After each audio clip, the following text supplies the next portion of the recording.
regime. We know that there are a number of countries like Pakistan that are very close to developing a nuclear weapons capability. And I think that they're encouraged by the fact that this was not a matter that received wide publicity and great protestations of outrage. What you're talking about is a moral issue here. Oh, yeah.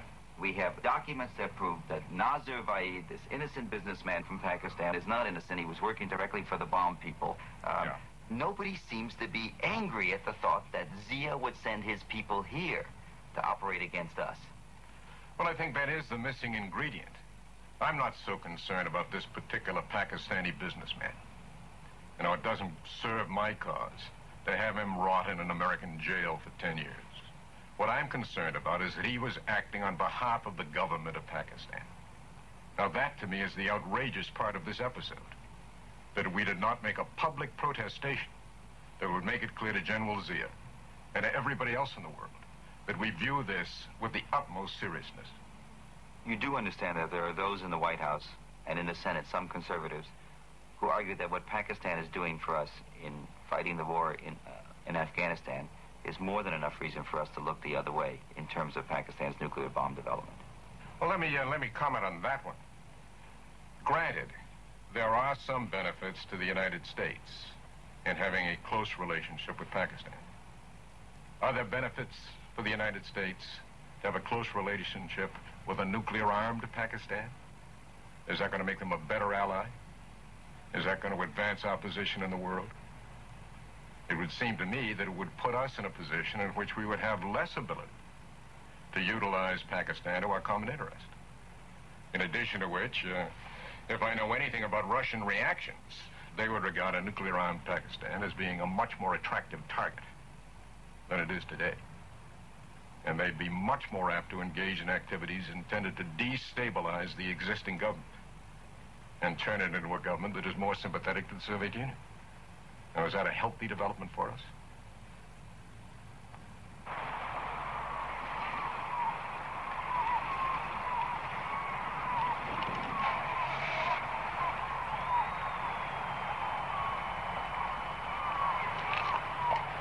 NAZIR VAID started here, at the EG&G plant in Massachusetts that manufactures Krytrons. EG&G has been deeply involved in America's nuclear bomb development since the end of World War II. Bernard O'Keefe, interviewed at corporate headquarters, is chairman of EG&G. O'Keefe was part of the World War II military team that assembled the first atomic bombs. He has no apologies for his company's role in developing nuclear weapons. But in a recently published memoir, he singled out the spread of nuclear weapons as the gravest threat to our national security. Well, I'm concerned about this because you see, you don't have to build 10,000 nuclear weapons. Half a dozen of them, if in the wrong hands, can be an enormous blackmail threat to wipe out 6 cities. And it's not difficult for a nation such as Pakistan or let's take Iran. There have been 10, 20,000 Iranians, thousands of Pakistanis educated in the United States. To build a nuclear weapon, you maybe need about a dozen disciplines: nuclear physicists, explosive chemists, mechanical engineers, electrical engineers. Those people are available in those countries. And if, as a matter of national policy, they set out to build a weapon, they probably can do it. Now, what we should do is not make it easy for them. But as you yourself wrote in your memoirs, Mr. O'Keefe, the real fear we have, the real concern, is that third world countries and terrorist groups have access now to bombs. And it's that concern that's even more dangerous than the threat of us in the Soviet Union, the cliche about us being 2 scorpions in a bottle. The Soviet Union and we have enough nuclear weapons to wipe each other out. We know that. We are concerned about an accidental war. We recognize, both sides recognize, that if one of us starts a war, we're both obliterated. And when people say you can't trust the Russians, you're trusting them every day that in their cold, self-serving souls, they have the good sense to recognize that if they shoot something over here, they'll be obliterated. And we trust them to make this judgment, because if they weren't thinking that way and someone over there made a decision today, an hour from now, we'd all be dead. This is why I named my book Nuclear Hostages. We're no longer independent. We're tied to each other. We're hostage to each other. And we should be working together to ensure that the Pakistanis or the Khomeinis or the Gaddafis don't get the access to that technology. So that the threat from those nations is greater than the, not so much the threat, but the probability of an accident or a few people starting a war.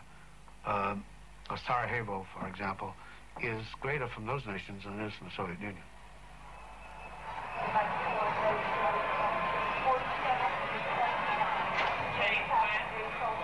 It has to be said that in some sense the VAID case was a success for the federal government. VAID was found guilty of a crime, he was deported, and Pakistan did not get its Krytrons. But it also has to be said of the case of NAZIR AHMED VAID that what happened in Houston, Texas, and in Washington, D.C. did nothing to discourage Pakistan from trying again.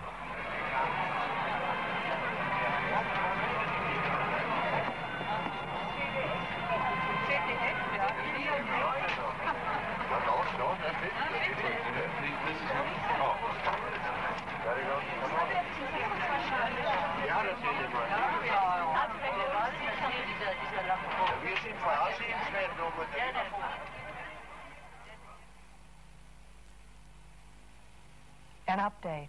According to sources in Pakistan, NAZIR AHMED VAID's return to his country was uneventful, and he is now back in the import-export business. Here in the United States, legislation is still pending in Congress that would require President Reagan to warrant in writing that Pakistan does not have a nuclear bomb, and in addition, that in exchange for the billions in aid we provide Pakistan, they will forego any nuclear weapons development. The White House has actively lobbied against this legislation. Next time on Frontline, an extraordinary look inside the mind of a murderer. The scene, Los Angeles, 1977. A frightening series of murders by the Hillside Strangler. One suspect, an all-American boy. The kid I knew couldn't have ever hurt anybody or killed anybody. This one I killed. This was the first one I killed. I was quite convinced that he was a full-fledged multiple personality. A compelling analysis of the psychology of a killer. The program is called The Mind of a Murderer. It is next time on Frontline. I'm Judy Woodruff. Good night.